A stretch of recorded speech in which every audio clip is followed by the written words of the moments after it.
प्यारे बच्चों, अभी हमने पाठ पढ़ा लोष्ठ शृगालयोः मित्रता। आइए इस पाठ के अभ्यास प्रश्नों को देखते हैं। आप देख पा रहे हैं अभ्यास प्रश्न। पहला प्रश्न लिखता है, निम्नलिखित प्रश्नानाम उत्तराणि संस्कृत भाषया लिखत। बच्चों ध्यान दीजिएगा, यहाँ अभ्यास में जो प्रश्न दिए जा रहे हैं, इन प्रश्नों के उत्तर यहाँ संस्कृत में लिखने के लिए कहा गया है। लेकिन कभी हो सकता है कि प्रश्न यही हों और इनके उत्तर संस्कृत में लिखने के लिए न कहाकर हिंदी में लिखने के लिए भी कहा जा सकता है। तो आपको संस्कृत और हिंदी दोनों में इसका उत्तर क्या होगा, क्या उत्तर लिखना है, इसकी तैयारी करनी है। तो आइए हम पहला प्रश्न लेते हैं। पहला प्रश्न है, कयोः मध्ये मित्रता अभवत। प्रश्न क्या पूछा जा रहा है ये आप भली भांति समझ रहे हैं, फिर भी मैं आपको बता दूं इसको। कयोः मध्ये मित्रता अभवत। कयोः मतलब किन दो लोगों के बीच में मित्रता अभवत, मित्रता हुई थी। कयोः मध्ये मित्रता अभवत, किन दो के बीच मित्रता हुई थी, यह इसका तात्पर्य हुआ। देखिए, प्रश्न संस्कृत में पूछा गया है, उत्तर आपको संस्कृत में लिखने के लिए निर्देश दिया गया है। लेकिन प्रश्न यदि यही हो और इसका उत्तर हिंदी में लिखने के लिए कहा जाए, तब इसका उत्तर क्या होगा। तो इसके लिए चूंकि आपने पाठ समझा है, भली भांति समझा है, इसलिए इसका उत्तर आप संस्कृत में भी लिखने में समर्थ हैं और हिंदी में भी लिख सकते हैं। तो आप जानते हैं इस पाठ में किन के बीच मित्रता हुई थी। हाँ, बिल्कुल सही, लोष्ठ और शृगाल के मध्य मित्रता हुई थी। तो इसका उत्तर हमको संस्कृत में लिखना है। तो संस्कृत में उत्तर कैसे लिखेंगे। देखिए, प्रश्न जिस भाषा में पूछा जाता है, उत्तर भी हमें उसी भाषा में देने का प्रयास करना चाहिए।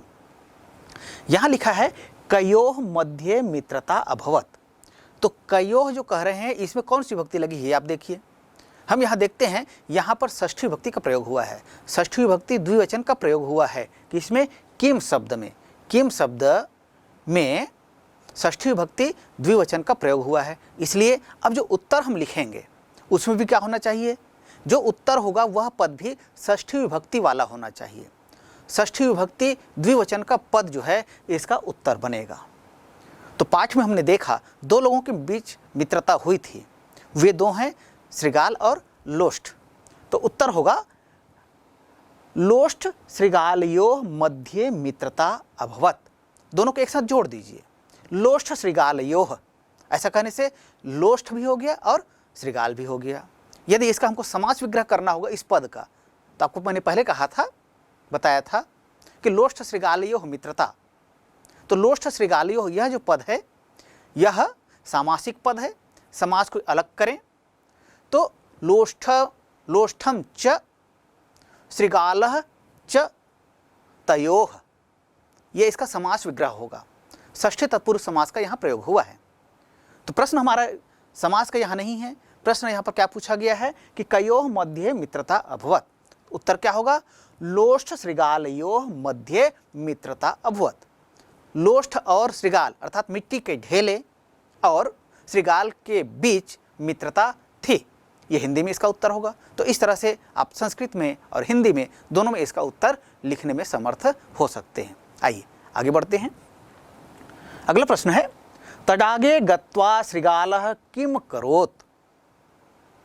तडागे गत्वा तालाब में जाकर शृगालः किम करोत, शृगाल ने क्या किया, सियार ने क्या किया। तो आपने पाठ में पढ़ा, तो सियार जो है अपने मित्र के साथ तालाब गया और तालाब में जाकर क्या करता हुआ, उसने स्नान किया था। तो इसका उत्तर क्या होगा, संस्कृत में हमको उत्तर देना है। तो तडागे गत्वा शृगाल। देखिए, प्रश्न की भाषा जो है जहाँ तक हम ले सकते हैं लेने का प्रयास करें, उसके बाद जो उत्तर का अंश है उसको वहाँ हम जोड़ दें। तो तडागे गत्वा शृगालः, ये प्रश्न का अंश है, पूरा ले लें यहाँ तक। उसके बाद पूछता है किम अकरोत, तो यहाँ पर हमको उत्तर लिखना है। तो उसने क्या किया था, उसने भली भांति स्नान किया था। तो उत्तर लिखेंगे तडागे गत्वा शृगालः सम्यक स्नानम करोत।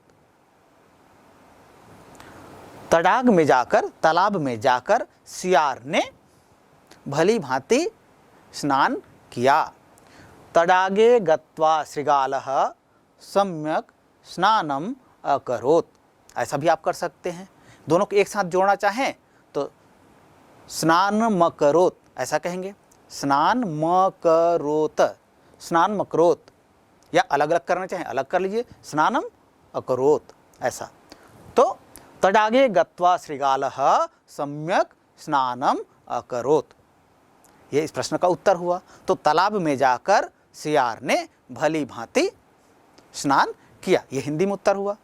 आइए अगला प्रश्न, श्रीगालः तडागम किम कथयत, तालाब ने श्रीगालः तडागम किम कथयत, ये प्रश्न है। सियार ने तालाब से क्या कहा।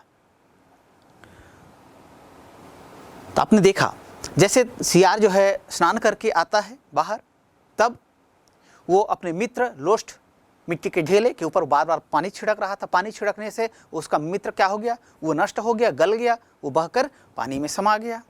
जब सियार बाहर आता है और अपने मित्र को बाहर नहीं देखता है, तब सियार ने तालाब से क्या कहा, यह प्रश्न है। तो श्रीगालः तडागम किम कथयत, सियार ने तालाब को क्या कहा। तो क्या कहा, तो उत्तर लिखेंगे, प्रश्न की भाषा में उत्तर देंगे। श्रीगालः तडागम अकथयत,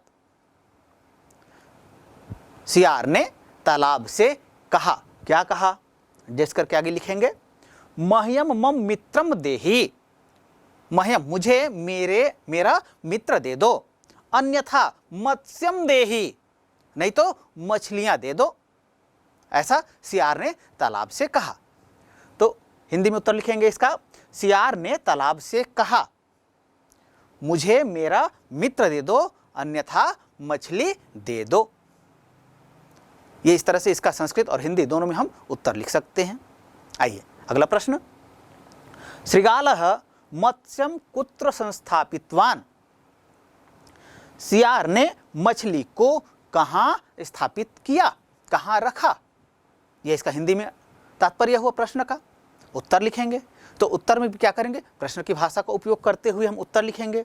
तो श्रीगालः मत्स्यम, श्रीगाल ने मछली को कुत्र, अब यहाँ उत्तर लिखना है। कुत्र मतलब होता है कहाँ, कहाँ रखा था वो, तो हम जानते हैं पेड़ की ठूंठ पर रखा था, और उस पेड़ की जो ठूंठ होती है उसको संस्कृत में क्या कहा जाता है, बिल्कुल सही, ठूंठ को स्थानु कहते हैं। तो स्थानु की सप्तमी विभक्ति एक वचन का प्रयोग कीजिए, जैसे गुरु की सप्तमी विभक्ति एक वचन का प्रयोग होता है गुरु, वैसे स्थानु का क्या हो जाएगा, स्थाणु।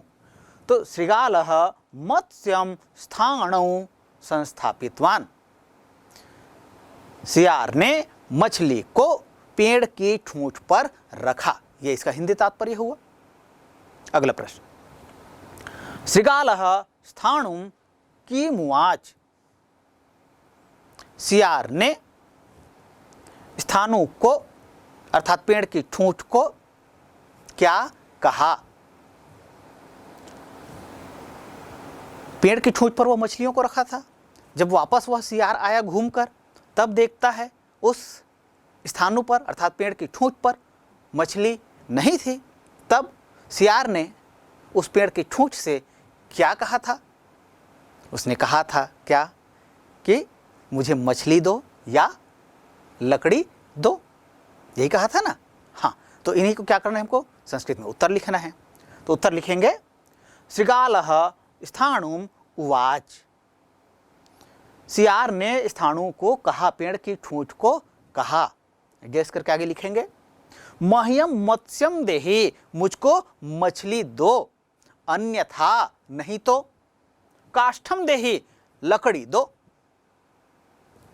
श्रीगालः स्थाणुम उवाच, मह्यम मत्स्यम देहि, अन्यथा काष्ठम देहि, सियार ने पेड़ की ठूंठ से कहा, मुझे मछली दो या लकड़ी दो, ये हिंदी तात्पर्य हुआ। तो इस तरह से जो भी प्रश्न पूछे जाएंगे, कोई आवश्यक नहीं कि जो प्रश्न है ये प्रश्न ही आपको पूछे जाएं, पाठ के बीच से कोई भी प्रश्न दिया जा सकता है और उसका हिंदी में या संस्कृत में उत्तर लिखने के लिए कहा जा सकता है। चूँकि अभ्यास में यहाँ संस्कृत में उत्तर लिखने के लिए कहा गया है, इसलिए मैंने संस्कृत में बताया और साथ साथ हिंदी में भी इसका उत्तर क्या हो सकता है ये मैंने बताया। तो निश्चित रूप से आप इन चीज़ों से अवगत हो गए होंगे। चलिए हम अगले अभ्यास की ओर आगे बढ़ते हैं।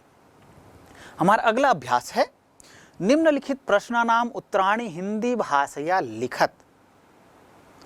अब इसका तात्पर्य क्या हो, देखिए प्रश्न जो पूछा जाता है उसका निर्देश भी हमें समझना आवश्यक है। निर्देश जो दिया गया है इसका तात्पर्य है निम्नलिखित प्रश्नों के उत्तर हिंदी भाषा में लिखो। अर्थात यहां जो प्रश्न दिए जा रहे हैं इन प्रश्नों के उत्तर हमें हिंदी भाषा में लिखना है। पहला प्रश्न देखते हैं, वृद्धा किम पक्ववती। वृद्धा ने अर्थात उस बूढ़ी महिला ने क्या पकाया था। तो हमने पाठ में देखा वृद्धा क्या पका रही थी, हाँ बड़ा भजिया पकाए थे, बिल्कुल सही। तो अब इसको क्या करना है हमको, देखिए प्रश्न का उत्तर पूछा गया है हिंदी में लिखने के लिए, लेकिन प्रश्न यदि यही हो और इसका उत्तर लिखने के लिए हमें संस्कृत में कह दिया जाए तब कैसे करेंगे। तो इसलिए पुनः हम संस्कृत में भी इसका उत्तर कैसे दिया जाएगा ये देखेंगे और साथ ही हिंदी में इसका उत्तर क्या होगा ये भी देखेंगे। तो प्रश्न है वृद्धा किम पक्ववती, तो संस्कृत में इसका उत्तर लिखेंगे वृद्धा वटिका भुंजिका पक्ववती। वृद्धा ने, हिंदी में उत्तर लिखेंगे वृद्धा ने बड़ा भजिया पकाया था। तो इस तरह से संस्कृत में भी हम उत्तर देने में समर्थ होंगे और हिंदी में भी उत्तर दे सकते हैं। अगला प्रश्न देखते हैं, अजाचारिका बालिका काम खादितवती। अजाचारिका बालिका ने, भेड़ चराने वाली उस बालिका ने क्या खा लिया, ये प्रश्न है। तो उत्तर देंगे, तो उत्तर हम संस्कृत में पहले देखते हैं। तो प्रश्न की भाषा में हम उत्तर देने का प्रयास करते हैं। अजाचारिका बालिका वटिकाम खादितवती। अजाचारिका बालिका ने, हिंदी में तो भेड़ चराने वाली या बकरी चराने वाली बालिका ने बड़ा को खा लिया था। कौन से बड़ा को, उस बड़ा को जो सियार लाया था, कहीं से लेके आया था, उस बड़ा को उस अजाचारिका बालिका ने, भेड़ चराने वाली बालिका ने खा लिया था। ये उसका हिंदी में उत्तर होगा। अगला प्रश्न है, श्रृगालः अजाचारिकां बालिकां किम कथयत। सियार ने अजाचारिका बालिका को क्या कहा था। कब कहा था, जब अजाचारिका बालिका के पास वो बड़ा छोड़कर गया था, लेकिन जब वो वापस आया तब उससे बड़ा मांगता है, मुझको बड़ा दो, लेकिन बड़ा उसके पास था नहीं। क्यों, क्योंकि उस अजाचारिका बालिका ने बड़ा को खा लिया था। तब सियार ने उस अजाचारिका बालिका से क्या कहा, यह प्रश्न जो है इस प्रसंग का है। तो इसका उत्तर क्या होगा, तो सियार ने क्या कहा था उस अजाचारिका बालिका को कि मुझे या तो बड़ा दो या बकरी दो, ये कहा। तो ये हिंदी का तात्पर्य है। तो संस्कृत में इसका उत्तर कैसे लिखेंगे, संस्कृत में उत्तर लिखेंगे, प्रश्न की भाषा में उत्तर देंगे। श्रृगालः अजाचारिकां बालिकां अकथयत, जैस करके लिखेंगे आगे, मह्यम वटिकां अजाम वा ददातु। मुझे बड़ा सियार ने अजाचारिका बालिका को कहा, जैस करके लिखेंगे, हिंदी में भी लिखते हैं तो भी, मुझे बड़ा या बकरी दे दो। ये सियार ने अजाचारिका बालिका को, उस भेड़ चराने वाली बालिका को, बकरी चराने वाली बालिका को ये कहा था। चलिए आगे बढ़ते हैं। श्रृगालः वधूम किम निर्देशितवान। प्रश्न का तात्पर्य है सियार ने वधू को क्या निर्देश दिया था। क्या निर्देश दिया था, जब वधू को वह घर ले आया था अपने, तब उसको धान कूटने में संलग्न करा दिया था, अर्थात धान कूटने का निर्देश उसे दिया था। तो उत्तर क्या होगा, उत्तर हम संस्कृत में पहले देखते हैं। श्रृगालः वधूम मूसलेन धान्य कूटनाय निर्देशितवान। सियार ने वधू को मूसल से धान कूटने का निर्देश दिया था। आप जानते हैं धान किससे कूटा जाता है, मूसल से कूटा जाता है। पहले के समय में घरों घरों में, प्रायः सब घरों में धान कूट कर उससे चावल निकाला जाता था और फिर उस चावल को पकाया जाता था, जिसको हम भोज्य पदार्थ के रूप में ग्रहण करते हैं। तो ये पहले सब घरों में हुआ करता था, मूसल। तो श्रीगालः वधूं किम निर्देशितवान, तो श्रीगालः वधूं निर्देशितवान, ऐसा भी आप उत्तर लिख सकते हैं। श्रीगालः वधूं निर्देशितवान जैसे करके लिखे मूसलेन धान्य कूचनाय। हिंदी में उत्तर लिखेंगे श्रीगालः सियार ने वधु को मूसल से धान कूचने का निर्देश दिया था। ये इसका उत्तर हुआ। आगे बढ़ते हैं। वरस्य, प्रश्न है वरस्य ज्ञाति भी है जनैः कस्य स्वागतम कृतम, वर के परिचित लोगों के द्वारा, उसके परिजनों के द्वारा कस्य स्वागतम कृतम, किसका स्वागत किया। वर के जो परिचित लोग थे, परिजन थे, उनके द्वारा कस्य स्वागतम कृतम, किसका स्वागत किया गया। तो वर के परिचित लोगों के द्वारा किसका स्वागत किया गया था, जो नवागत वधू थी उसका स्वागत किया गया था। तो उत्तर इसी भाषा में हमें लिखना है। तो वरस्य ज्ञाति भी है जनैः वध्वाः, वधू के षष्ठी विभक्ति लगाएंगे। वरस्य ज्ञाति भी है जनैः वध्वाः स्वागतम कृतम, वर के परिजनों के द्वारा वधू का स्वागत किया गया। ये हिंदी में उत्तर हुआ। तो इस तरह से जो भी प्रश्न आएंगे उसके उत्तर हमें संस्कृत में या हिंदी में लिखने के लिए कहा जाए तो उसके लिए हमें समर्थ होना है। तो हमें हिंदी और संस्कृत दोनों में उत्तर देने के लिए तैयार रहना है। चलिए हम अगले अभ्यास की ओर आगे बढ़ते हैं।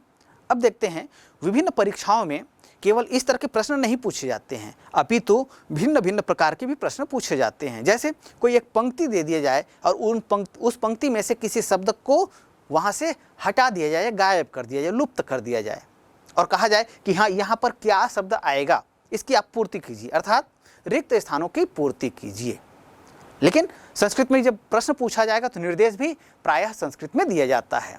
तो संस्कृत में रिक्त स्थानों की पूर्ति करो, इसके लिए निर्देश क्या होगा। तो निर्देश होता है रिक्त स्थानानि पूरयत, रिक्त स्थानों की पूर्ति करो, ये निर्देश हुआ। अब आइए हम जो रिक्त स्थान के वाक्य यहाँ दिए हुए हैं उन वाक्यों को देखते हैं। पहला वाक्य है अहम रिक्त स्थान विभेमि। ध्यान दीजिएगा, भय के अर्थ में भय के अर्थवाचक जितने शब्द होते हैं इनके योग में पंचमी भक्ति होती है। तो यहाँ जो भी उत्तर होगा उसमें पंचमी भक्ति का प्रयोग होना चाहिए। तो आपको यह देखना है, चूंकि यह जो प्रश्न है पाठ से संबंधित है, इसलिए पाठ से संबंधित उत्तर का ही समावेश आपको करना है। दूसरा उत्तर लिखेंगे तो वो सही नहीं माना जाएगा। तो प्रश्न है अहम रिक्त स्थान विभेमि, मैं खाली स्थान से डरता हूं। पाठ में किसी ने कहा था क्या कि मैं किसी से डरता हूं। पाठ का नाम क्या है, लोष्ठ श्रीगालयोः मित्रता। लोष्ठ ने कहा था कि श्रीगाल ने कहा था, नहीं, श्रीगाल तो अपने मित्र को स्नान करने के लिए ले जाना चाहता था, तब लोष्ठ ने कहा था, क्या कहा था, अर्थात उस मिट्टी के ढेले ने कहा था, क्या कहा था कि मैं जल से डरता हूं। हाँ, तो यहां पर यह जो प्रसंग है अहम खाली स्थान विभेमि, तो किससे डरता था, जल से। तो जल में आप पंचमी विभक्ति लगा दीजिए, इसका उत्तर बन जाएगा। तो उत्तर होगा अहम जलात विभेमि। जलात, इसमें आप क्या कर देंगे, रेखांकित कर दीजिए इस पद को, ये उत्तर हो गया। तो इस तरह से इसका हिंदी अर्थ क्या हो गया, मैं जल से डरता हूं। रिक्त स्थान की पूर्ति भी हम कर लिए, जलात शब्द लिख दीजिए, रिक्त स्थान की पूर्ति हो गई। तो अहम के बाद जो रिक्त स्थान है वहां लिख दीजिए जलात, फिर विभेमि।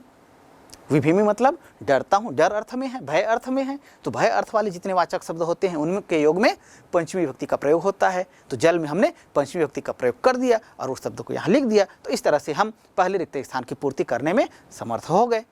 चलिए आगे बढ़ते हैं। जलपातेन रिक्त स्थान विनष्टम जातम। बार बार जल गिरने से क्या नष्ट हो गया था, वो मिट्टी का ढेला। उस मिट्टी के ढेले को संस्कृत में क्या कहते हैं, उसको कहते हैं लोष्ठ। तो लोष्ठ जो है इसमें आप द्वितीय विभक्ति का प्रयोग कर दीजिए।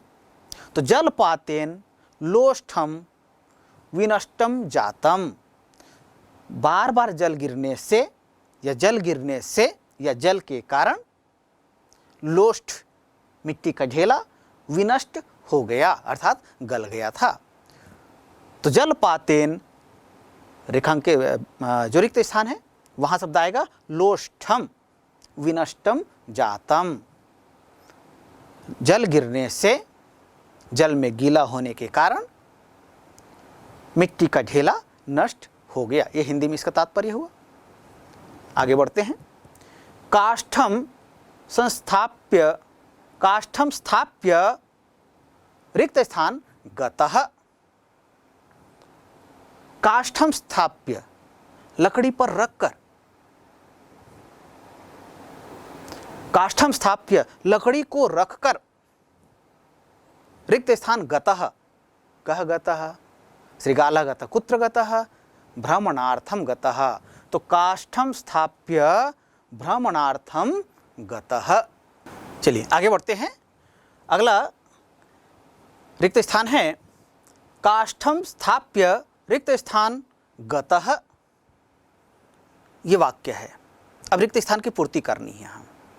तो काष्ठम स्थाप्य लकड़ी को रखकर, खाली स्थान गतः, खाली स्थान गया। यहां पर दो चीजें हो सकती हैं, एक कौन गया और कहां गया। तो उत्तर आप देंगे, दोनों आधार पर उत्तर दे सकते हैं। तो यदि हम कहेंगे कौन गया तो वहां उत्तर हो सकता है क्या कि कौन गया था, श्रीगाल गया था। तो काष्ठम स्थाप्य श्रीगालः गतः ऐसा कह सकते हैं, अर्थात लकड़ी को स्थापित करके रखकर सियार गया था, ये कह सकते हैं। या दूसरा उत्तर क्या हो सकता है, दूसरा उत्तर हो सकता है काष्ठम स्थाप्य भ्रमणार्थम गतः। यहां पर कर्ता पद छुपा हुआ है। तो सह गतः, कह गतः, श्रीगालः गतः, कुत्र गतः, भ्रमणार्थम गतः। कथम, तो काष्ठम स्थाप्य लकड़ी को रखकर, भ्रमणार्थम गतः लकड़ी को रखकर घूमने के लिए गया था।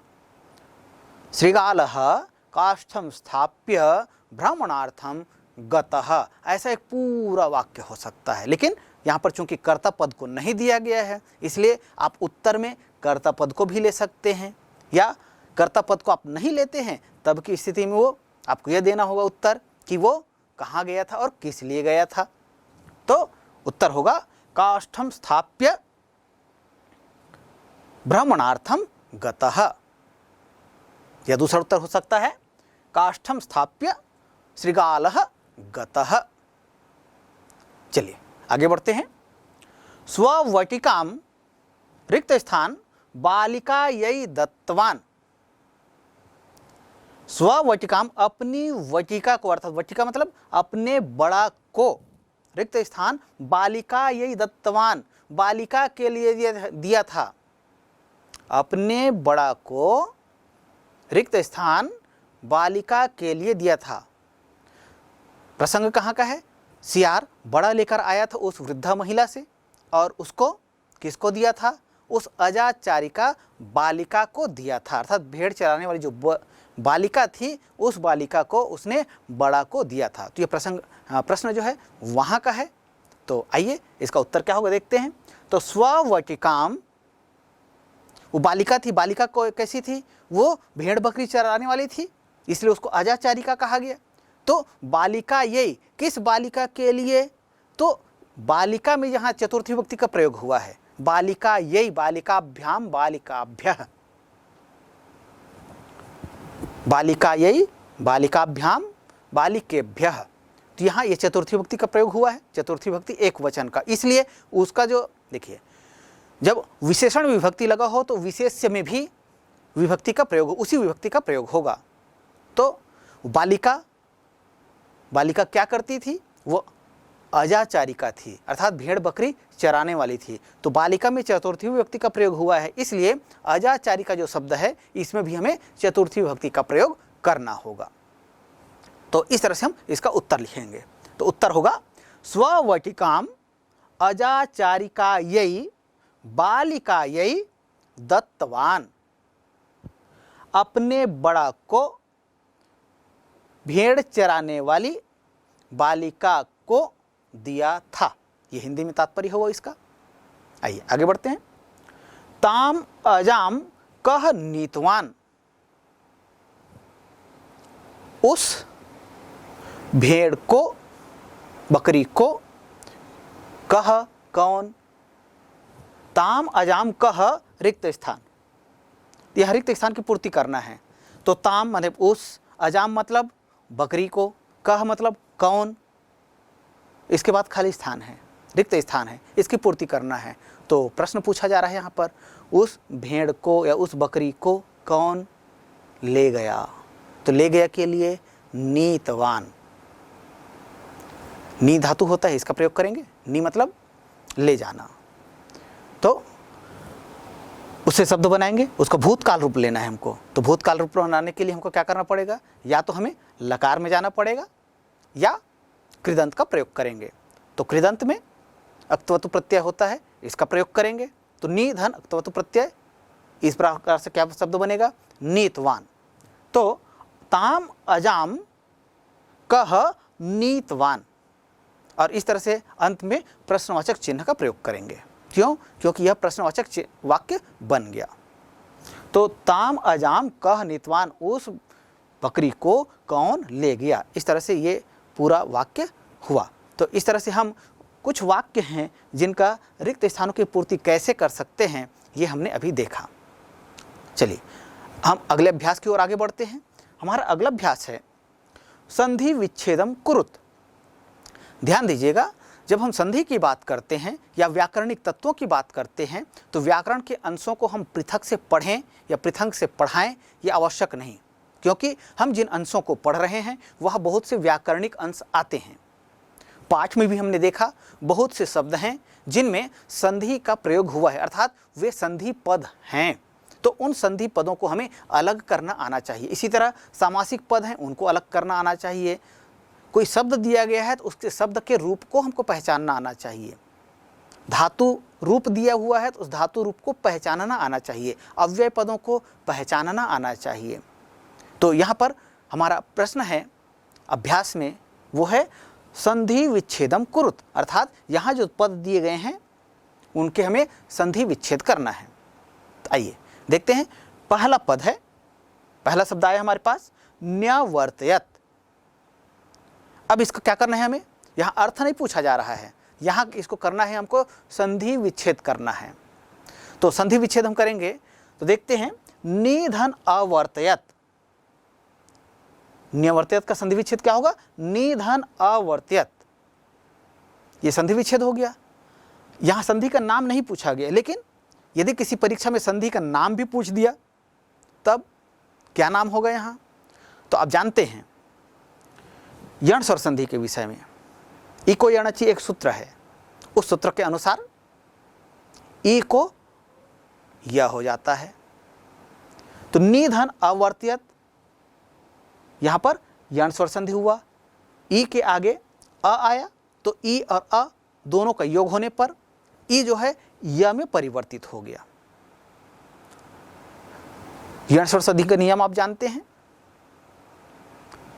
ई के आगे, उ के आगे और री के आगे भिन्न स्वर आने पर इन्हें क्रमशः य, व, और री को र और री को ल हो जाता है। यह यण स्वर संधि का नियम है। तो उसका एक उदाहरण आप सभी जानते हैं, एक सामान्य रूप से एक प्रश्न किया जाता है, इत्यादि, इति धन आदि, इति इत्यादि, यहाँ कौन सी संधि है कहते हैं, यण स्वर संधि। लेकिन परीक्षा में केवल वही उदाहरण हो आवश्यक नहीं है, आपको नियम जानना है, नियम के आधार पर संधि का निर्णय करना है। तो नियम मुख्य है, उदाहरण मुख्य नहीं है। उस नियम के आधार पर एक नहीं अनेकों उदाहरण, नियम के आधार पर एक नहीं अनेक उदाहरण बनते हैं। तो यहाँ जो शब्द प्रयुक्त हुआ है उसका हमने संधि विच्छेद किया। न्यवर्तयत शब्द है, संधि विच्छेद है नि धन अवर्तयत, और संधि का नाम है यण स्वर संधि। अगला पद देखते हैं लोष्ठोपरि। इसको हमको क्या करना है, अलग करना है। लोष्ठ धन ऊपरी। यहां पर हम देखते हैं लोष्ठ, यहां अ है और अ के आगे उ आया है। अ के आगे उ आने पर वो क्या हो गया, ओ का रूप धारण कर लिया। ये कब होता है, अ और आ के आगे भिन्न स्वर आने पर, अ और आ के आगे उ का प्रयोग होने पर ओ हो जाता है, ई का प्रयोग होने पर ए हो जाता है। ये कहाँ होता है, ये होता है गुण स्वर संधि में। तो यहां पर हम देखते हैं शब्द है लोष्ठोपरि, लोष्ठ धन ऊपरी, गुण स्वर संधि। अगला शब्द है नासीत, न धन आसीत इति नासीत। यहां पर दीर्घ स्वर संधि का प्रयोग हुआ है। जब समान स्वर आपस में मिलते हैं और उसका स्वरूप दीर्घ हो जाता है, यह दीर्घ स्वर संधि का एक सामान्य सा नियम है। तो न धन आसीत, न में अ है और उसके आगे आ आया, दोनों मिलकर क्या हो जाते हैं, अ और आ का योग होके आ हो गया। तो इस तरह से यहाँ पर न धन आसीत, ये नासीत बना। ये दीर्घ स्वर संधि का उदाहरण है। अगला पद है प्रत्युपकारे, प्रति धन उपकारे। यहां भी हम देखते हैं ई के आगे ऊ का प्रयोग हुआ है और दो फिर ई जो है य में बदल गया, अर्थात यह भी यण स्वर संधि का उदाहरण है। प्रतिधन प्रत्युपकारे, प्रतिधन उपकारे, यण स्वर संधि। अगला पद देखते हैं सोल्लासेन। प्यारे बच्चों, एक चीज देखिएगा, कभी भी कोई भी शब्द दिया जाता है उसमें केवल एक ही संधि हो, यह आवश्यक नहीं होता है। कभी कभी कुछ शब्द ऐसे होते हैं जिनमें एक से अधिक संधियों का प्रयोग होता है। जैसे यहाँ पर यह जो शब्द आया है इसमें एक से अधिक संधि का प्रयोग हुआ है। सोल्लासेन, स धन उत धन लासेन। तो इस तरह से यहाँ पर दो स्थानों पर संधि का प्रयोग हुआ है। स धन उत, यहाँ पर गुण स्वर संधि का प्रयोग हुआ, फिर उत धन लासेन, यहाँ पर व्यंजन संधि का प्रयोग हुआ। तो इस तरह से सोल्लासेन, इस शब्द में दो संधियां हैं, एक गुण स्वर संधि और दूसरा व्यंजन संधि। तो चलिए अब हम अगले अभ्यास की ओर आगे बढ़ते हैं। हमारा अगला अभ्यास है धातु प्रत्ययोः विभागम कुरुत। तात्पर्य क्या हुआ, अर्थात धातु और उनके प्रत्यय दोनों को विभाग करना है, अर्थात अलग अलग करना है। आप जानते हैं धातु में विभिन्न कृदंत प्रत्ययों का प्रयोग होता है। तो कृदंत युक्त जो धातु हैं उन धातुओं में से मूल धातु और कृदंत प्रत्यय जो हैं उनको अलग अलग करना है।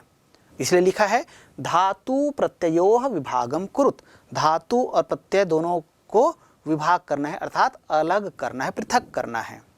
कभी कभी इसको लिखा जाता है प्रकृति प्रत्ययौ पृथक कुरुत, अर्थात प्रकृति अर्थात धातु और प्रत्यय कृदंत जो होते हैं उनको अलग अलग करना है, ये कहा जाता है। तात्पर्य वही है, धातु प्रत्ययोः कहा जाए या प्रकृति प्रत्ययोः कहा जाए, तो दोनों का तात्पर्य वही होता है। पहला शब्द है स्नात्वा। इसके धातु को अलग करना है और प्रत्यय को अलग करना है।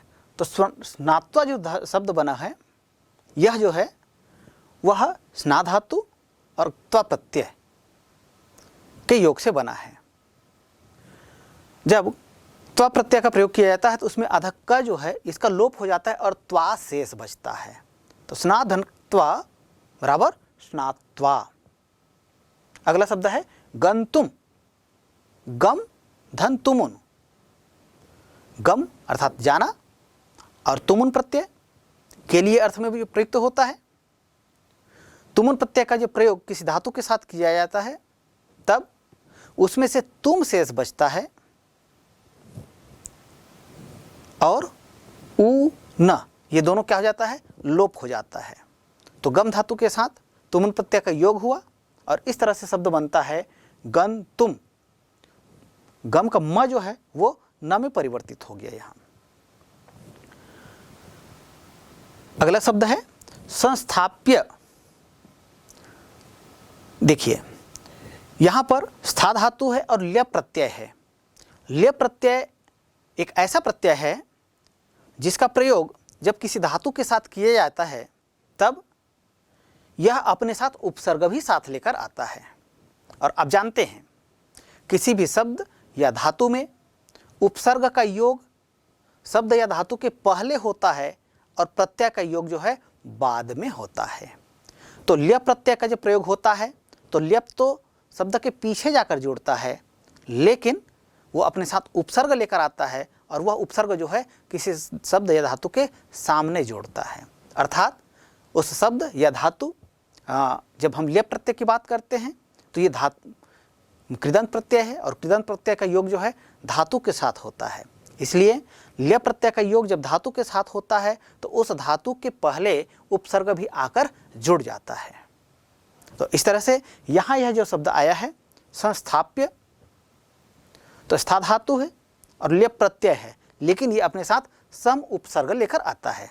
तो इसलिए जब हम इस धातु और प्रत्यय को अलग करेंगे तब उसके साथ हमें उपसर्ग को भी बताना पड़ेगा कि हाँ नहीं, ये उपसर्ग है जो ल्यप के साथ आया था।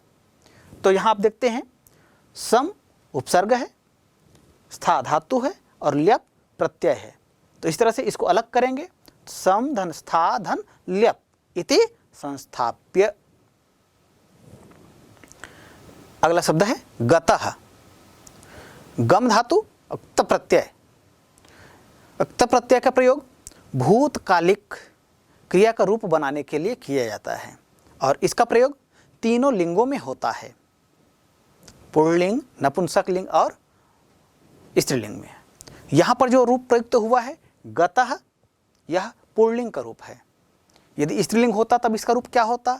तब इसका रूप होता गता। नपुंसक लिंग में इसका रूप क्या होता? इसका रूप होता गतम। तो गम धातु त प्रत्यय पुल्लिंग का रूप यहाँ हमारे सामने है। तो गतः को जब हम अलग करते हैं, प्रत्यय को अलग करते हैं, तो हमको बताना होगा यहाँ गम धातु त प्रत्यय पुल्लिंग का यह रूप है। आगे बढ़ते हैं। खादितवान।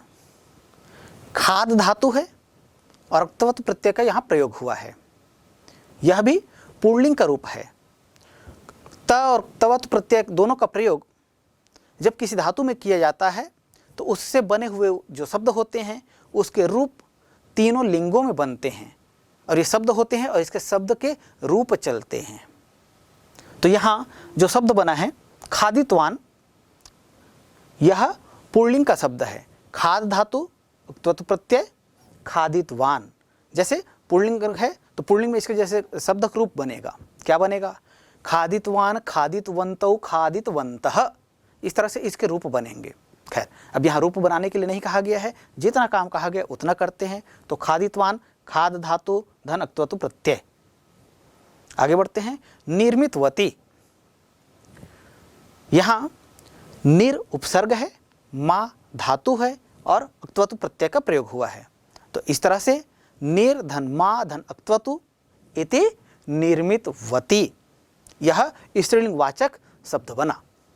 तो इस तरह से कोई भी शब्द यदि दिया जाता है उसमें से धातु क्या है ये हमको पहचानना है और उनमें कौन सा प्रत्यय प्रयोग हुआ है ये हमें अलग करना होगा। तो प्यारे बच्चों, अभी इस प्रसंग में हमने यह जाना कि प्रत्यय का प्रयोग जब किसी धातु में किया जाता है तो अधिकांश प्रत्यय केवल धातु के साथ योग होते हैं, लेकिन कुछ प्रत्यय ऐसे भी होते हैं जो अपने साथ उपसर्ग भी लेकर आते हैं। उनमें से है ल्यप प्रत्यय। तो चलिए हम आगे बढ़ते हैं और अगले अभ्यास में हम देखते हैं कुछ और चीज़ों को। तो हमारा अगला अभ्यास है अधोलिखितानाम शब्दानाम धातु लकार पुरुष वचनानि लिखत। अब यहाँ पर कुछ शब्द लिखे हुए हैं। ये शब्द भी कैसे हैं? ये भी धातु रूप वाले शब्द हैं। इन शब्दों में से हमें इनके मूल रूप क्या हैं, अर्थात धातु क्या है, वो कौन से लकार में प्रयुक्त हुआ है, उसमें कौन सा पुरुष प्रयुक्त हुआ है और कौन सा वचन प्रयुक्त हुआ है, इन सबको बताना है। निर्देश लिखा है अधोलिखितानाम शब्दानाम, नीचे लिखे हुए शब्दों के धातु लकार पुरुष वचनानि, अर्थात धातु भी बताना है, पुरुष भी बताना, लकार भी बताना है, धातु बताना है, लकार बताना है, पुरुष और वचन, इन चार चीज़ों को हमें बताना है। तो आइए हम देखते हैं। पहला शब्द है चलतु। चलतु यह धातु रूप है। अब इसका मूल धातु क्या है ये हमको देखना होगा। चलतु का तात्पर्य होता है चलो, और इसमें धातु जो प्रयुक्त हुआ है वो है चल। चल मतलब चलना। तूताम अंतु आप जानते हैं इन प्रत्ययों का योग कहाँ होता है? लोट लकार में होता है। तो लकार क्या हो गया? लकार हो गया लोट लकार। और चलतु पुरुष कौन सा है? तूताम अंतु कहते हैं। तू अर्थात लोट लकार प्रथम पुरुष और वचन एक वचन।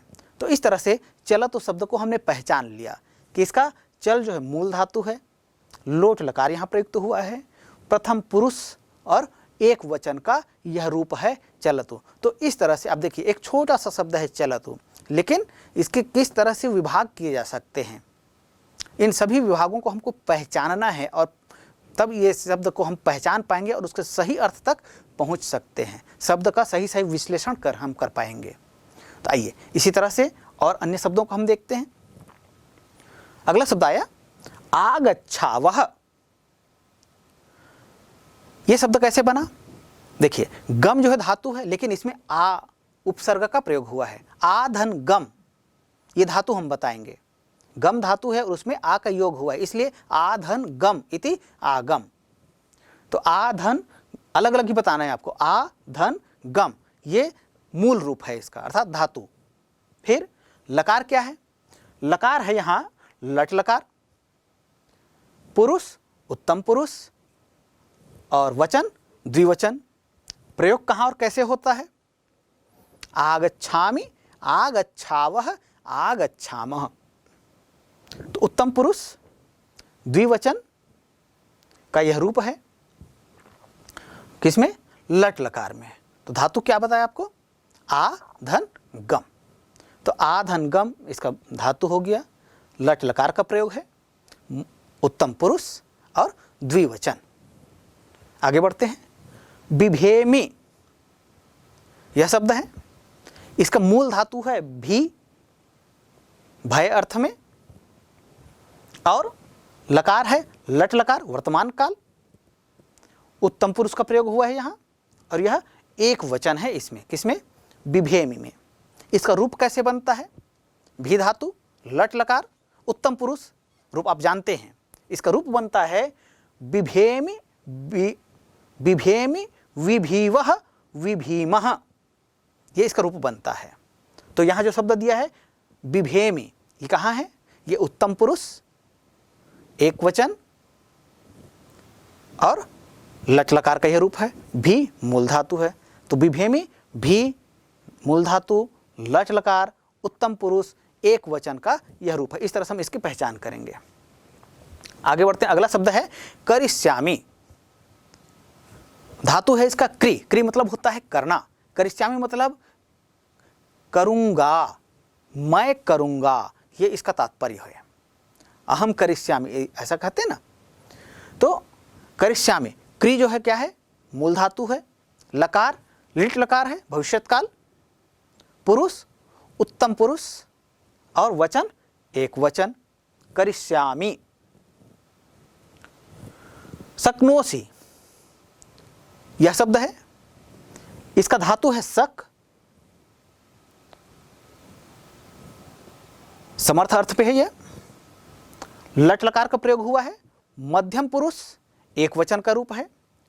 तो शक धातु लट लकार मध्यम पुरुष में रूप क्या बनता है?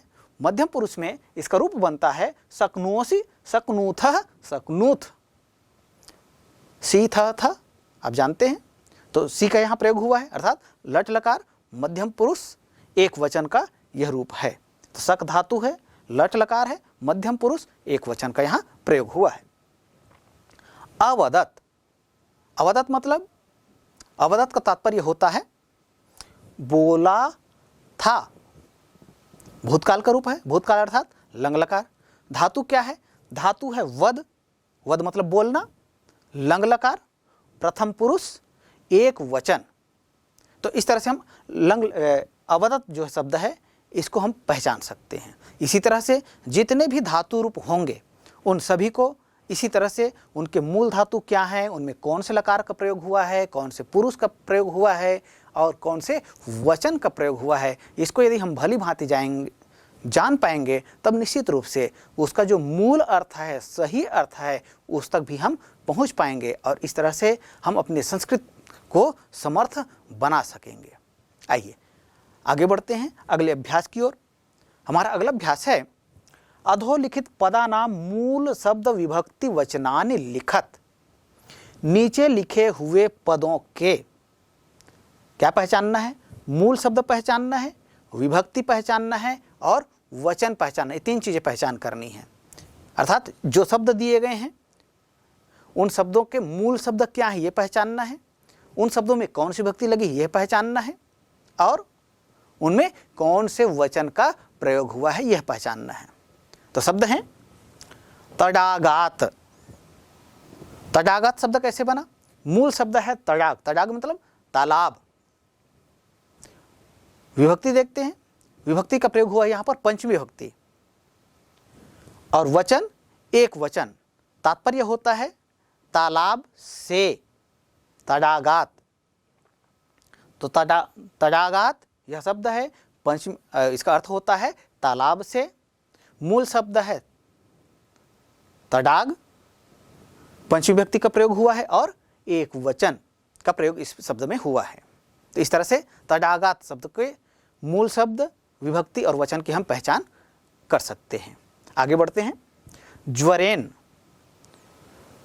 मूल शब्द है ज्वर, तृतीय विभक्ति एक वचन का यहां प्रयोग हुआ है और इसका तात्पर्य होता है ज्वर से। चुल्लिकायाम,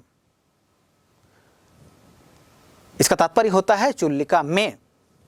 चुल्लिका मूल शब्द है, सप्तमी विभक्ति का प्रयोग हुआ है, एक वचन।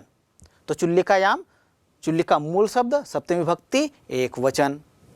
इसी तरह से तस्मै, तस्मै कहते हैं यह तद मूल शब्द है, पुल्लिंग का यह रूप है, चतुर्थी विभक्ति का प्रयोग हुआ है और एक वचन। तद पुल्लिंग का रूप, चतुर्थी विभक्ति एक वचन का रूप बनता है तस्मै। तस्मै ताभ्याम तेभ्यः, ये उसका रूप बनता है। शिरसि, तस्मै का तात्पर्य क्या होता है, तस्मै का तात्पर्य होता है उसके लिए। शिरसि, शिरसि मतलब सिर में या सिर पर। मूल शब्द है शिरस, सकारांत शब्द है यह, नपुंसक लिंग सकारांत शब्द है। सप्तमी विभक्ति का यहाँ प्रयोग हुआ है और एक वचन में प्रयोग हुआ है। तो शिरसि मूल शब्द है शिरस, सप्तमी विभक्ति एक वचन का प्रयोग हुआ है। शिरस शब्द का सप्तमी विभक्ति आप जानते हैं, शिरसि शिरसोह शिरस्सु। तो यहाँ जो शब्द दिया है वो सप्तमी विभक्ति का प्रयोग हुआ है इसमें और एक वचन में इसका प्रयोग होता है शिरसि। तो प्यारे बच्चों, इस पाठ में हमने यह पाठ जो लोक कथा पर आधारित पाठ है, लोष्ठ शृगालयोः मित्रता, इस पाठ को हमने भली भांति समझा और इस पाठ के जो अभ्यास दिए हैं इन अभ्यासों को भी हमने ध्यानपूर्वक हल किया है।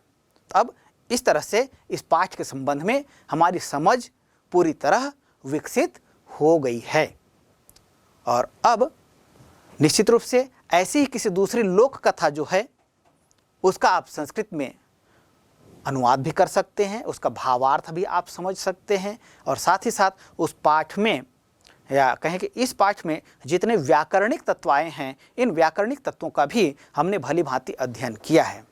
तो इस तरह से हम अपनी भाषा सामर्थ्य को इस पाठ के माध्यम से और बढ़ा सकते हैं या कहें कि हमारे शब्द भंडार में इस पाठ के माध्यम से वृद्धि होती है। साथ ही साथ हमें इस पाठ से महत्वपूर्ण शिक्षाएं भी मिलती हैं। हम अपने देश और प्रदेश की जो लोक कथाएं हैं इनसे हम भली भांति परिचित होते हैं। अब हम अगले पाठ में पुनः मिलेंगे। तब तक के लिए नमो नमः।